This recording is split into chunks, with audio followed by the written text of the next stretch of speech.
not like live, but like assuming. Eastpointe.com, and Okay. you can access those through there. Okay, perfect. All right. All right, you're good, Grace. All right.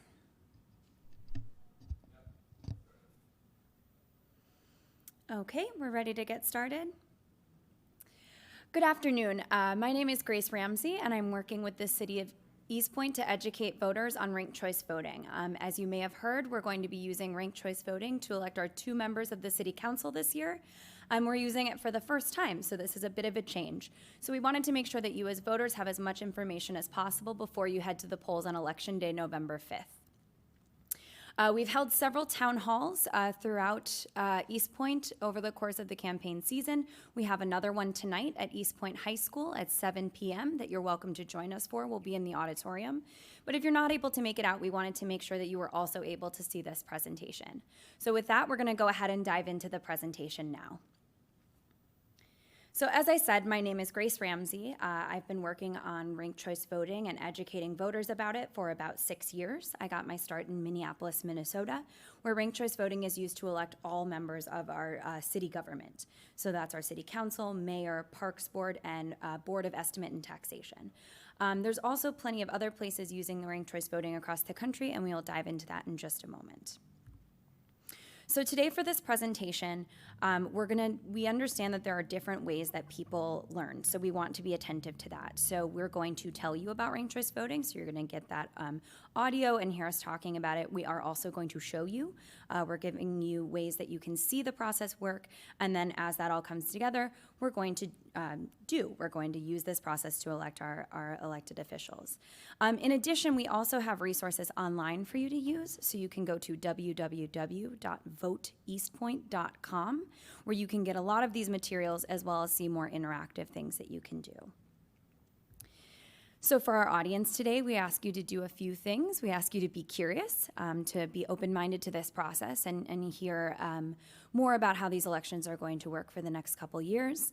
If we were in person, we'd be asking you to build relationships with one another. But in addition to maybe not being in the room today, we ask you to talk with your neighbors about this, making sure that all of us know about this process. And in addition to building relationships with your neighbors, we ask you to build relationships with us and reach out with questions that you may have. And then we ask you to be reflective. This changes the way that you vote, and that may change the way you think about how you're approaching November 5th and how you want to cast your ballot. So thinking about this new opportunity of ranked choice voting and how that will impact the way that you're going to be voting. So how did we get here? This is a new process, as you may have heard. It's been covered in the news a little bit, but we want to review. So in January of 2017, the Department of Justice brought a lawsuit against the city of Eastpointe, citing specifically the way the city council was being elected was in violation of the Voting Rights Act. So over the course of 2017 and 2018, there were negotiations between the Department of Justice, the city of Eastpointe, as well as the judge presiding over the case. And in June of 2019, there was an agreement reached between the city and the Department of Justice to adopt ranked choice voting. Ranked choice voting will only be used for the city council elections and will be used the first time this year on November 5th of 2019, and then will be used again in the 2021 elections to elect the other 2 members of the city council. So just to review, only applies to the city council. Your election for mayor will be exactly the same as it has been. You will vote for one person. And then we will use this again in 2021 to elect the other 2 seats that will be elected that year. So how did Eastpointe elections work before? There's a phrase called winner take all that refers to elections, and that's what we would call the form of elections used before in Eastpointe. So you would go, as you remember, and vote for 2 candidates. And what would happen is the candidates with the most votes would be elected, which sounds intuitive, but sometimes can have unintended consequences. So if you have several candidates, they can split the vote between the voters. And what that means is candidates can get elected with significantly less than a majority or even a strong support of a large population. So let's say you had 7 or 8 candidates running, somebody could be elected with as little as 20%, and that doesn't necessarily give us a full view of the will of the voters and the electorate. It could be somebody ran on one very specific issue or several other things, but a system in that way doesn't always give the most representation to the most voters. So we would be changing the system with ranked choice voting. And the way ranked choice voting works is that voters are able to get representation in proportion to their strength in the electorate. As we can see with this diagram, purple represents a large portion of the electorate, but not most of it. There's still a huge portion that goes to green or teal, and then blue and purple as well. And so with this system, purple gets that representation, right? They get one of those seats. They have that strength in the electorate. But we also see that green is getting its fair share of representation as well. So ranked choice voting is not a new concept. It is used across the country, and we'll review a few of the places it already is. The states that are highlighted in a darker purple are places where ranked choice voting is already being used. So starting from the left, in California, ranked choice voting is used in San Francisco, Oakland, San Leandro, and Berkeley. In New Mexico, ranked choice voting is used in Santa Fe as well as Las Cruces. In Colorado, there are several smaller cities, including Basalt, Colorado, that use ranked choice voting. In Minnesota, Minneapolis, as well as St. Paul use ranked choice voting, and St. Louis Park will be using ranked choice voting for the first time this year as well. Tacoma Park, Maryland, Cambridge, Massachusetts, Portland, Maine also use ranked choice voting, as well as the entire state of Maine uses ranked choice voting for their primary elections, their federal elections, and they just passed a bill that will also use it for their presidential primary elections. So a lot of different contexts. In addition to those places already using ranked choice voting, the states that are in lighter purple use ranked ballots for their military and overseas voters. So a lot of those states down in the South that you see have runoff elections for their federal offices and actually even some local offices. And when there are military and overseas voters who are not there to vote in person, a runoff election often doesn't allow enough time to send those ballots out and receive them before the election. So those states use ranked ballots for those voters to make sure that they're able to fully participate in those elections. And then finally, we see those green states that are highlighted. And what those are states that have adopted ranked choice voting but are either implementing for the first time or haven't quite implemented yet. So we can see that Michigan is highlighted both for Eastpointe, who will be implementing ranked choice voting this year, as well as Ferndale, which passed ranked choice voting a few years ago and is awaiting implementation. The other places that are highlighted are Benton County, Oregon, which passed ranked choice voting in 2016. Payson and Vineyard, Utah, which will be implementing ranked choice voting this year in their local elections. Memphis, Tennessee, and Sarasota, Florida. So those are a number of states and places where this system's already being used. We are developing best practices, both for, how to count the votes, how to educate voters, all sorts of things. So we're not starting from scratch here. And there are also other contexts outside of elections that ranked choice voting is being used, or at least not local or state elections. So over 50 colleges and universities across the U.S. to use ranked choice voting to elect their student government or Board of Regents or various other offices within the university. And also there are several non-governmental organizations, so large corporations or other organizations that use forms of ranked choice voting to elect their leadership. So this is something that is used across the country in a number of different contexts. In addition, there are plenty of countries across the world that are using forms of ranked choice voting to elect their governments. These aren't all of them. They just fit the most neatly in a slide. But one that I want to highlight is Australia, that has used ranked choice voting for their entire federal government, both the lower house and the upper house, for nearly 100 years. So this system is proven in those places and has been used for a very long time. To highlight a few of the other ones before we move on, we see Ireland, Scotland, and New Zealand, and there are several other countries. So this is a relatively popular form of voting internationally, but also is gaining momentum or gaining popularity in the US. So let's talk about how this will work in Eastpointe. As we can see here, this is very similar to what your ballot will look like. However, instead of putting candidates, we put foods, just to keep it simple. So for the voters, ranked choice voting, while it may be a new term, is what it sounds like. Voters rank their candidates in order of choice. So you rank those choices. So we can see we have the number 1 highlighted on this ballot. So in that first column, that number 1, you're going to put your first choice, your favorite candidate. Maybe you donated to that candidate's campaign. Maybe you knocked on doors for that candidate, but they're your favorite. You really would like them to be elected. They're the person that you really want to see in office, so you rank them first. That's pretty intuitive. I think that's the way we tend to vote in all elections, but the way that ranked choice voting is different is that we're not finished. So you can see those other columns where there are the numbers 2, 3, and 4. So those columns serve as backup choices. So in the event that your first choice candidate can't win, your vote would instantly go to their second choice. And this has some power for voters, right? As we can see, if you're not able to get that first choice candidate, you still have options, and you're able to speak to candidates about the issues that you care about and the changes you want to see in your city. And if your first choice doesn't win, you aren't voiceless. You still get to have a say in that election. So we use those choices on our ballot to rank our votes, and then thinking about this. This is one context that we think in this, right? This may be new to think about it in elections, but there are plenty of other situations where you think that way.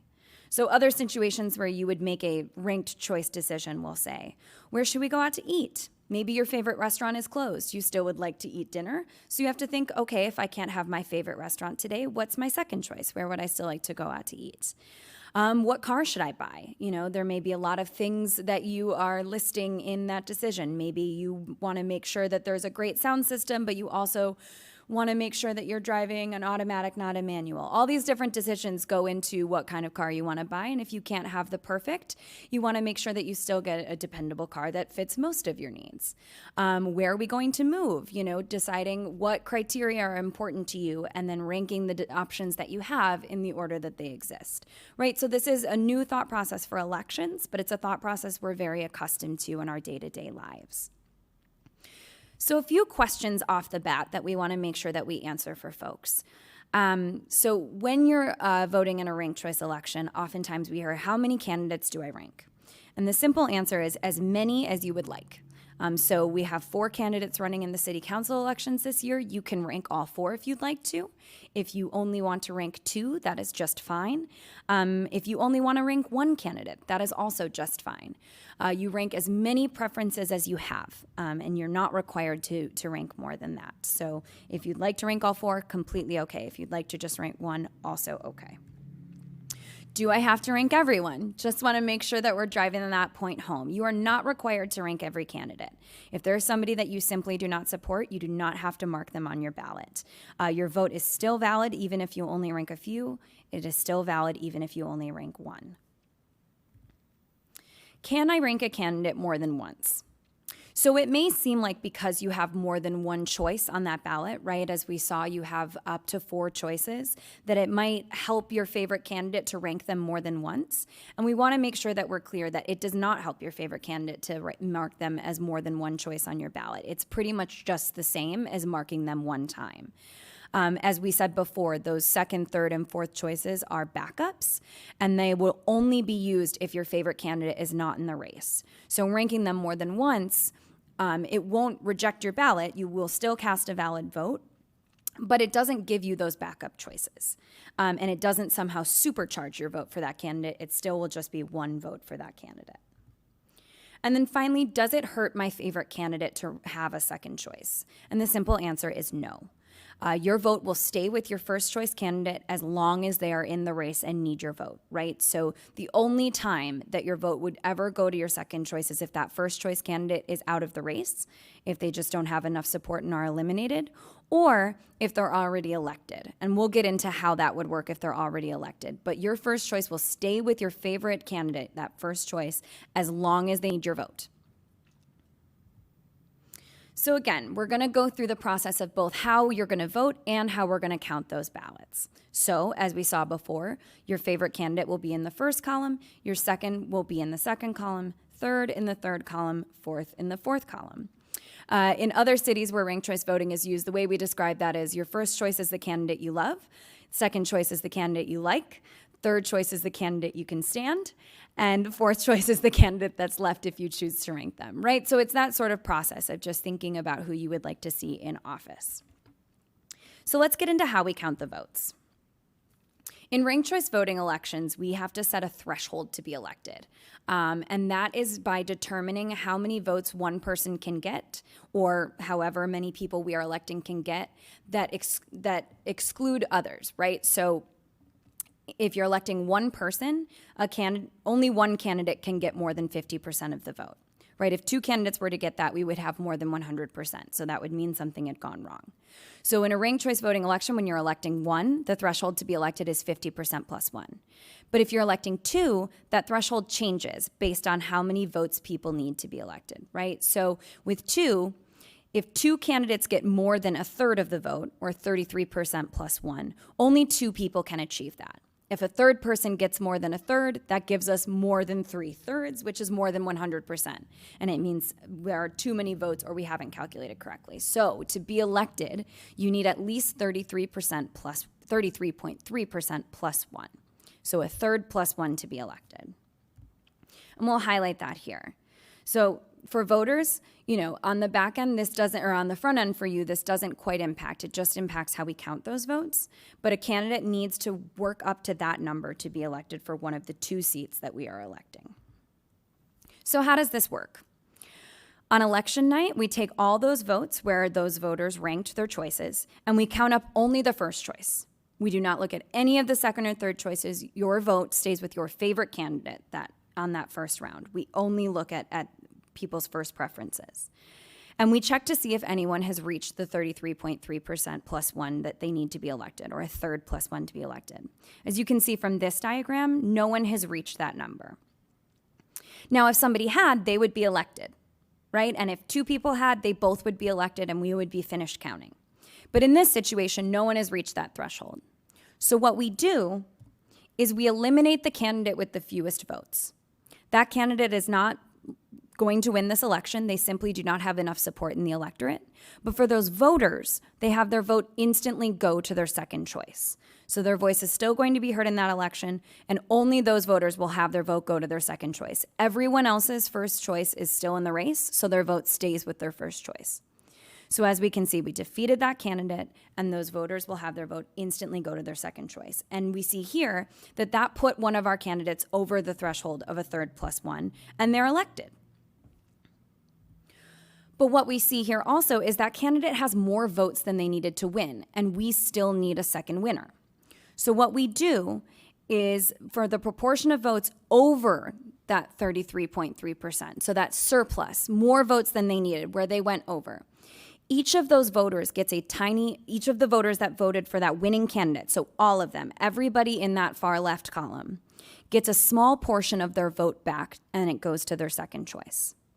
Now, this may be a little bit confusing, but the reason we do this is that we don't want to punish candidates for being popular, and we don't want to punish voters for overwhelmingly supporting one candidate, right? So we see that that's a large majority of the population. That's nearly 50% that it went over 33.3. So those voters get a small proportion of their vote to their second choice. And then we see that those voters largely supported that second candidate on the left, and that put that candidate up to the third plus one to win. And so we've elected our two winners.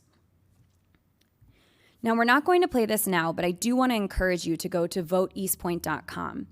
This concept is new and it may be pretty difficult, but we've made a video, as you can see, with Post-it notes that describes it in detail and shows you how to go through that process. So if you go to www.voteeastpointe.com, there's a video there that explains this process in more detail and kind of shows you how it will work when the votes get counted. So if you go to that website and click on how RCV works, or how it works, maybe the header there as well, you can click on that video and get a little bit more of a deep dive. There's also more information on the website that can walk you through the process a little bit slower.